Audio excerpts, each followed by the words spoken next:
बिस्मिल्लाहिर्रहमानिर्रहीम। अस्सलाम वालेकुम स्टूडेंट्स, मैं हूं मोहम्मद शफ़ीक। आज हम फ़र्स्ट ईयर फ़िज़िक्स में chapter number 2 vectors and equilibriums start करने जा रहे हैं। तो सबसे पहले हम इस चैप्टर में वेक्टर्स के बारे में पढ़ेंगे कि वेक्टर्स क्या होते हैं।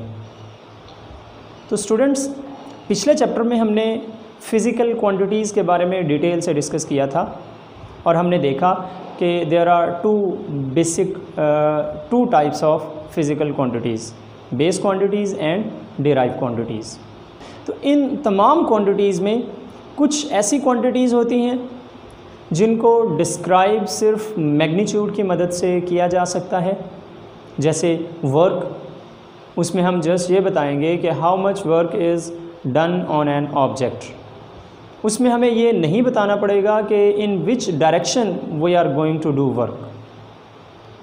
लेकिन कुछ ऐसी मिकदारें हैं जिनको कम्प्लीटली डिस्क्राइब करने के लिए हमें ना सिर्फ मैग्नीट्यूड की ज़रूरत होती है बल्कि उसके साथ साथ डायरेक्शन की भी ज़रूरत होती है।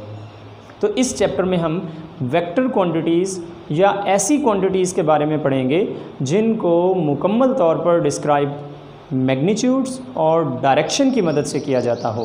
तो अगर हम इनको डिफ़ाइन करना चाहें तो हम कहेंगे कि those physical quantities which require magnitude and direction for their complete description are called vector quantities।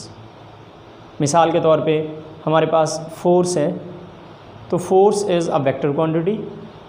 हमें ना सिर्फ मैग्नीट्यूड ऑफ फोर्स बताना पड़ती है बल्कि ये भी बताना पड़ता है कि in which direction we are applying force. Similarly acceleration is a vector quantity. तो इसको भी कम्प्लीटली डिस्क्राइब करने के लिए हमें ना सिर्फ मैग्नीट्यूड की ज़रूरत होती है बल्कि डायरेक्शन भी बताई जाती है। मज़ीद हम ये देखते हैं कि अगर कोई वेक्टर्स हमें दिए गए हों तो हम उन्हें रिप्रेजेंट करना चाहते हों, उन्हें ज़ाहिर करना चाहते हों तो वो किस तरह से करेंगे। तो किसी भी वेक्टर को रिप्रेजेंट करने के दो मेथड होंगे। पहला method symbolical representation of a vector, जबकि दूसरा हमारे पास होगा graphical representation of a vector. अब सिंबॉलिकली किस तरह हम एक वेक्टर को डिस्क्राइब कर सकते हैं? तो सिंबॉलिकली हम आमतौर पे अल्फ़ाबेट्स का इस्तेमाल करते हैं। ये जो अल्फ़ाबेट्स होते हैं ये बोल्ड फेस लेटर भी हो सकते हैं और ये लाइट फेस लेटर भी हो सकते हैं। लेकिन जब हम इन्हें लाइट फेस लेटर्स को एज अ वेक्टर डिस्क्राइब करना होगा तो हमें इनके ऊपर या इनके नीचे एरो का साइन भी लगाना पड़ेगा।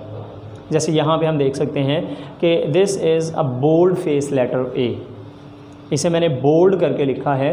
तो this bold face letter represent vector ए।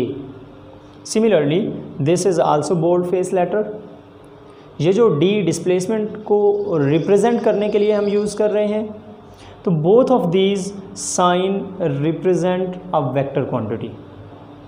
और अगर हम इनको बोल्ड फेस फॉर्म में नहीं लिखना चाहते, लाइट फेस में हमने लिखा, तो लाइट फेस लेटर्स को वेक्टर्स के लिए जब यूज़ किया जाएगा तो इनके या तो ऊपर एरो का निशान लगाया जाएगा या हम इसके नीचे यहाँ पर भी एरो लगा दें तो ये भी एक वेक्टर क्वांटिटी को डिस्क्राइब करेगा।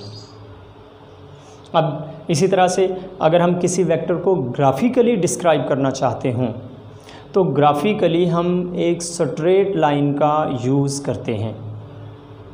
अब ये जो स्ट्रेट लाइन होगी इसकी length magnitude of a vector को शो करेगी कि हमारे पास कितनी उसकी न्यूमेरिकल वैल्यू है ये बताना हो तो हमें उसकी लेंथ को कैलकुलेट करना होगा। तो हम कह सकते हैं कि length describe magnitude of a vector, जबकि इस स्ट्रेट लाइन पे जो एरो का हम साइन यूज़ कर रहे हैं, this sign represent direction of a vector. तो इस तरह हम किसी भी वेक्टर को सिंबॉलिकली ज़ाहिर करने के लिए बोल्ड फेस लेटर्स या light face letters with arrow head use कर रहे हैं, जबकि ग्राफिकली हम एक स्ट्रेट लाइन को यूज़ कर रहे हैं where length of this straight line represent magnitude and arrow head represent direction of a vector. इसी तरह अगर हमें कोई वेक्टर क्वांटिटी दी गई हो और हम उसकी मैग्नीट्यूड को डिस्क्राइब करना चाहते हों, तो फिर हम लाइट फेस लेटर यूज़ करके उसकी मैग्नीट्यूड भी डिस्क्राइब कर सकते हैं। अब ये जो लाइट फेस लेटर्स हैं, इनके ऊपर किसी किस्म का हमने एरो नहीं लगाया, तो these light face letters represent magnitude of a vector. या हम लाइट फेस लेटर्स के ऊपर एरो भी लगाकर मैग्नीट्यूड शो करना चाहें, तो फिर हम उन वेक्टर्स को मॉड्यूलस की फॉर्म में लिख देंगे। तो modulus of a vector also represent magnitude of a vector.